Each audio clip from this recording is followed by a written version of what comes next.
The room was quiet. That deep, expensive quiet you only find in old-world steakhouses. All dark wood and leather-bound books. My name is Calantha. I'm 36. And I was beaming. I'd just spent $85,000 on a car for my father's 62nd birthday. And this was the moment. The whole family was there. My father, Michael, a man who looks more like a severe economics professor than a dad, stood up. He raised his champagne glass. The room fell silent. He locked his eyes on mine, and I felt my heart swell. A toast, he said, his voice clear, to my daughter, Calantha, who proves that one can earn a fortune and still understand nothing about true value. What's the most backhanded compliment you've ever received? Let me know in the comments below, and tell me where you're listening from. To understand that toast, you have to understand my father, Michael Miller. He isn't just a dad. He's a tenured economics professor. His world is Beacon Hill, Boston, a world of theory, austerity, and quiet, intellectual judgment. On paper, our life was perfect. But after my mother, Susan, passed away from cancer when I was 12, all the warmth left our house. It was just me and him, and he replaced every emotion with a lecture. My mother had been the buffer. Without her, I was left trying to find a way to connect with a man who only spoke the language of logic and markets. I still remember my 13th birthday, the first one without her. I'd been hoping for a bike, maybe even a small party with friends. Instead, Dad came home late from the university, ate the dinner I'd made, and went to his study. He emerged an hour later with a heavy, cloth-bound book, a first-edition copy of Adam Smith's The Wealth of Nations. It's time you understood market forces. Calantha, he said, before returning to his paperwork. No cake, no card, just a dense book on economic theory. I spent that night crying into my pillow, clutching that book like it was some kind of proof he at least remembered I existed. From that day on, school became my battlefield. I wasn't just trying to get good grades. I was trying to get his attention. I pushed myself relentlessly, acing every class, winning every debate.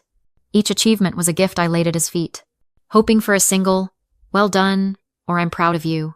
When I was in college, I built my first business plan for a small tech startup. I'd won a $2,500 scholarship, and I used it as seed money. I worked for months on the presentation, the spreadsheets, the market analysis. I finally showed it to him, my heart pounding. He reviewed my spreadsheets for 10 silent minutes. Then he looked up, over the rim of his glasses. "Your profit margins are inefficient," he said. "This is a hobby, Calantha, not a business.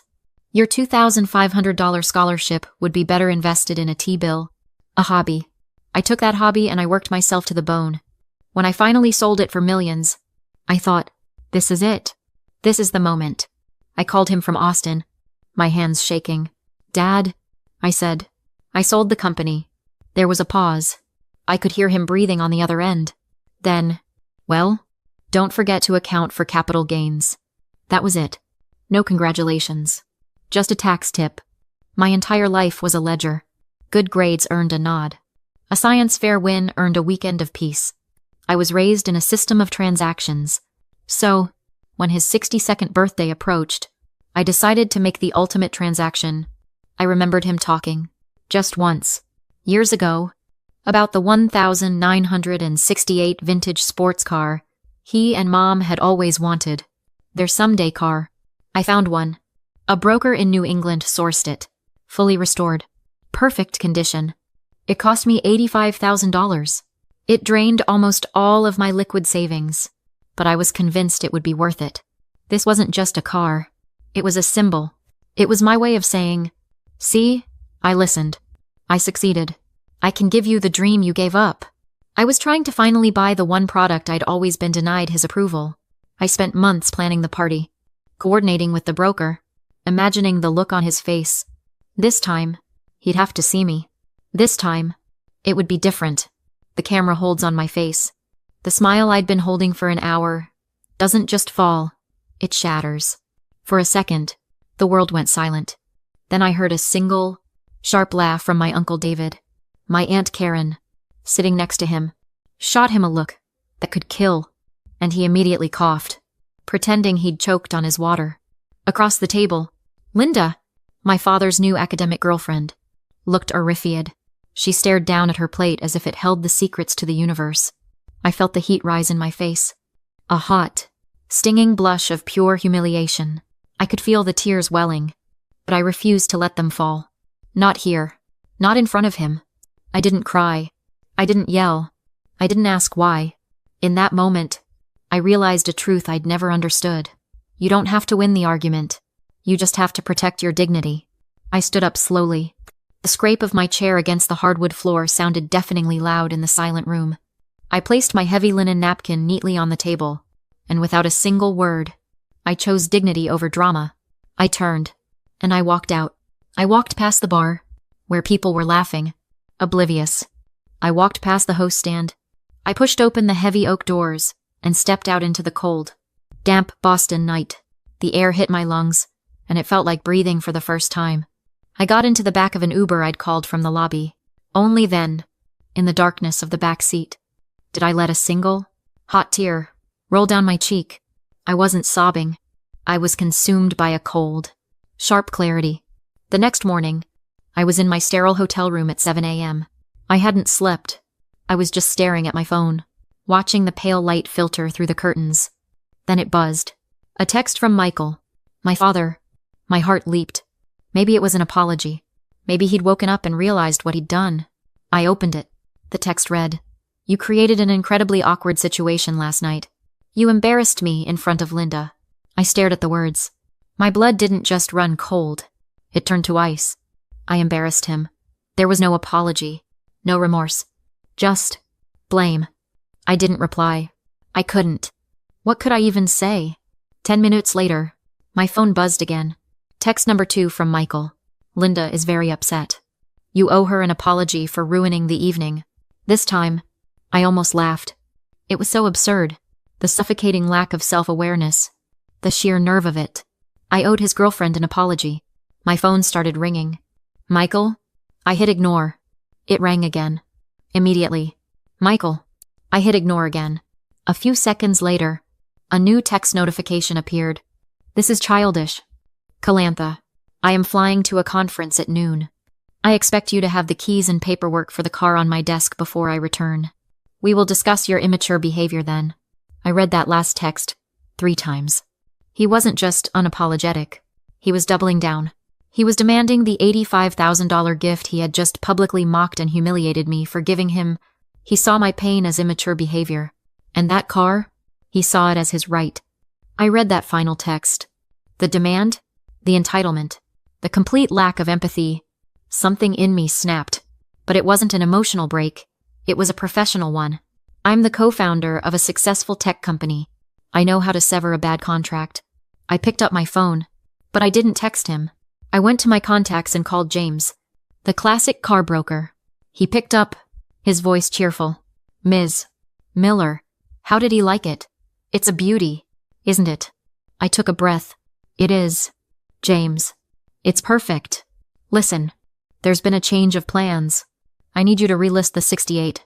There was a long silence. Excuse me, he finally said. "Is something wrong with the vehicle? We can have it picked up." "No, nothing is wrong with the car," I said, my voice steady and cold. "The situation has just changed. I need you to sell it." He sounded deeply uncomfortable. "Well, of course, Ms. Miller, but you understand? As a brokerage, relisting so quickly, as per our contract, there's the $5,000 commission fee to reacquire and sell." "Yes," I cut him off. "The $5,000 fee is fine. Please, just handle it. Wire the remainder to my account." I hung up. It was done. $5,000. It stung, but it felt like the price of freedom. Then, I opened my text chain with Michael. I typed one. Simple, cold sentence. "The matter of the car has been handled.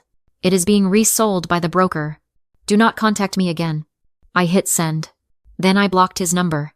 Then I blocked Linda's. Then I blocked my Uncle David's. I opened my airline app and booked the next available flight back to Austin. I was at Logan Airport, gate B22, just waiting to board. My phone buzzed. An unblocked number from a Boston area code. I almost ignored it, but something made me answer. It was my Aunt Karen. "Calantha, honey. Please don't hang up." Her voice was kind, not accusatory. She was my mother's sister, and the only person in the family who ever felt warm. I stayed quiet. "What your father said," she began, her voice shaking a little, "was the cruelest thing I have ever heard. There is no excuse. I want you to know that." "Okay," I said, my voice flat, dead. "But," she hesitated, "I think you need to know why." "Why what?"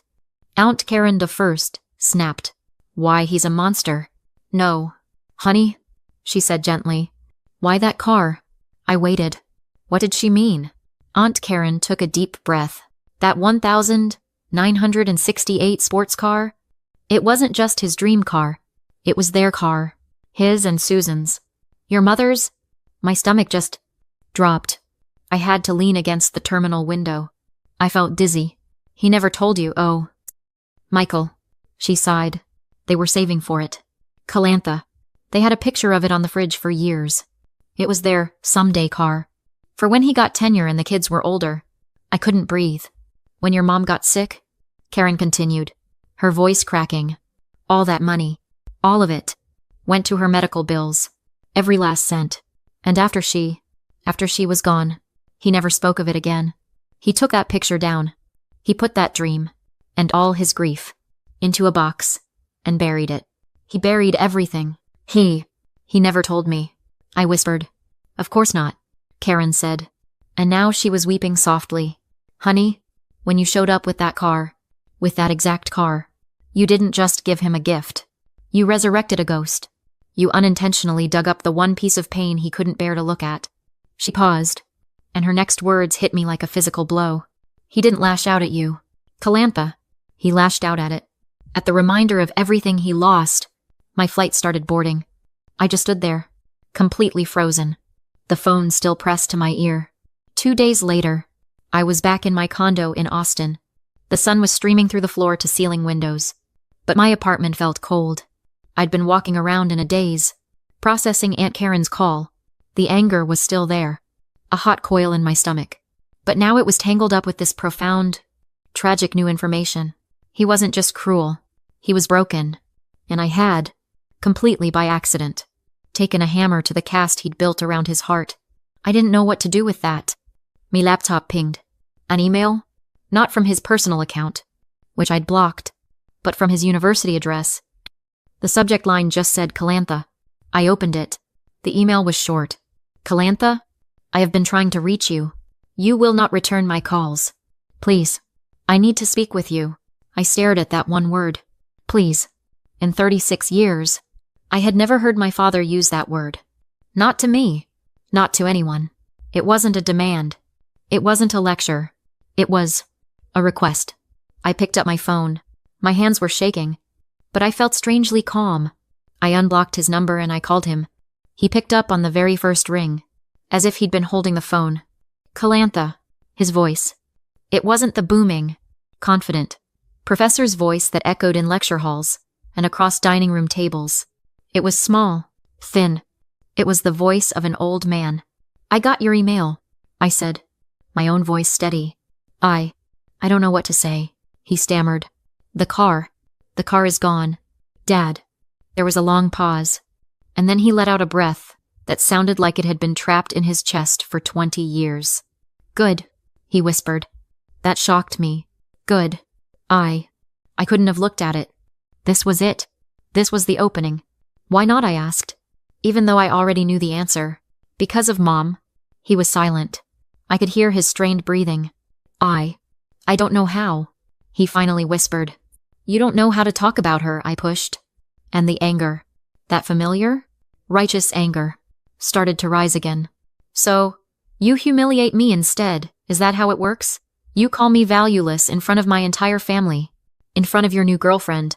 All my life, I have been a line item on your ledger. Dad, a hobby, an inefficient margin. I'm so tired of trying to earn my place on your balance sheet. The words just poured out of me. All the pain of the calculator, the business plan, the decades of being measured and found lacking. On the other end of the line, he made a sound. It wasn't a word. It was a choked, guttural sob that was torn out of him. "It's not you," he said, and his voice was breaking apart. "It's me." He was openly crying now, and I just stood there, my phone pressed to my ear. "Frozen. You look so much like her." He wept. "And you're successful. You built something from nothing. From that hobby. I don't know how to. I'm so proud of you. Calantha. I'm so proud. And it terrifies me." The power flip was complete. The stoic professor, the man of ironclad theories and emotional austerity, was gone. In his place was just my dad. Don't leave," he pleaded, his voice disparate. "I know I don't deserve it. But please, don't be gone. I'll get help. I'll go to therapy. I'll do whatever it takes. Please. Calantha. Just, please." 1 year later, I'm standing in my office in Austin, looking out over the skyline. So much has changed. He kept his word. We both did. It wasn't easy. It wasn't a movie magic fix, where we suddenly became the perfect family. It was slow, and awkward, and painful. He started seeing a therapist. Dr. Albright, a man he'd probably debated at some university function years ago. I resumed my own therapy, this time with a new focus, not how to win my father's love, but how to build a life on my own.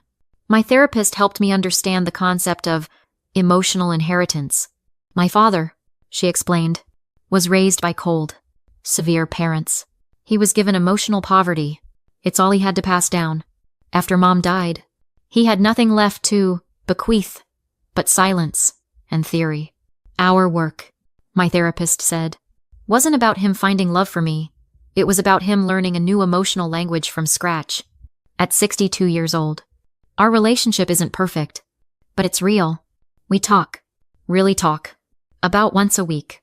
The conversations are still sometimes stilted. He'll start talking about the federal funds rate, and I'll gently steer him back to, "How are you feeling?" "Dad, it's work, but we're both doing it." My phone buzzed on my desk. A text from Michael, in Boston for the weekend. It read, "Would love to take you to dinner? Not the steakhouse." I smiled. I texted back, "I'd love that, but I'm in Austin. Rain check." His reply came almost immediately. "Okay, I'm proud of the new funding round. You did good." I stared at the words. "I'm proud of you. You did good." Simple. Direct. It had taken us a lifetime to get here. I texted back, "Thanks, Dad." I looked back out the window at the city. The $85,000 car was long gone. The $5,000 loss was just a rounding error now. But I'd gained something I'd spent my entire life chasing, just not in the way I expected. I hadn't bought his approval. I'd earned my own freedom. And in doing so, I'd finally given him permission to be a father. Sometimes, the people who are meant to love us the most are the least equipped to do so. Have you ever had to break a cycle in your own family? Share your story in the comments. And if this resonated with you, please like and subscribe.